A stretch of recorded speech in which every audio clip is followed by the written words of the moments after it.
Musida bizni qo'llab-quvvatlayotgan barchaga rahmat. Rolikni mana shunday boshlamoqchiman. U yerda siz uchun qo'shimcha kontent tayyorlaymiz va albatta bizni qo'llab-quvvatlamoqchi bo'lsangiz ushbu QR kod orqali o'tib obuna bo'ling. Bu bizga roliklarni yanada yaxshilashga yordam beradi va ushbu rolik ulardan biri. Yozgi ob-havo qalay? Yoqyaptimi? Axir hammasi bahordan boshlangandi. Aprelda +25, mayda qor yog'di, yozda bu ikki qutblik yanada kuchaydi. Moskvada sayyoradagi eng kuchli jala bir sutkada yog'di. Avgust oyida esa Yoqutiston 30 darajagacha qizib ketayotgan bir pallada. Piterda qor yog'di, ammo ob-havo qanchalik o'zgarmasin, baribir o'tgan yilgi rekordlarni yangilay olmadi. Qanday rekordlar deysizmi? Nima unutib qo'ydingizmi? O'tgan 2024-yil kuzatuvlar tarixida eng issiq yil bo'ldi. Bu esa Malida 48 daraja, Misrda 51 daraja va Meksika 52 darajada, ya'ni 52. Xitoyda homilador avtomobillar paydo bo'ldi. Ha, bu ularning kapotlaridagi vinil plonkasi issiqdan shishib ketishi. Shenzhenda 300 metr balandlikdagi osmono'par binoning po'lat sinchi erib ketdi va uni tebratish uchun yengil shamol yetarli bo'ldi. Sayyoramizdagi eng sersuv Amazonka daryosi esa soyozlanib quriy boshladi.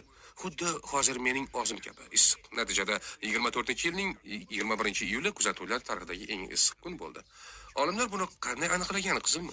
Agar juda soddalashtirsak, ular bir vaqtning o'zida sayyoramizning barcha joylaridan termometr ko'rsatkichlarini to'pladilar, anomaliyalarni ko'rib chiqib, o'rtacha haroratni hisobladilar va rekordni qayd etdilar. O'rtacha hisobda sayyora 17.09 daraja issiqda.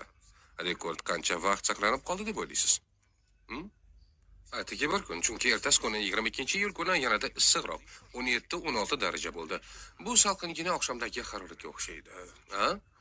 Zo'r-ku, ammo shuni unutmangki, bu sayyora bo'yicha o'rtacha ko'rsatkich. Ya'ni qayerdadir +50, qayerdadir esa -45, -20 bo'lgan.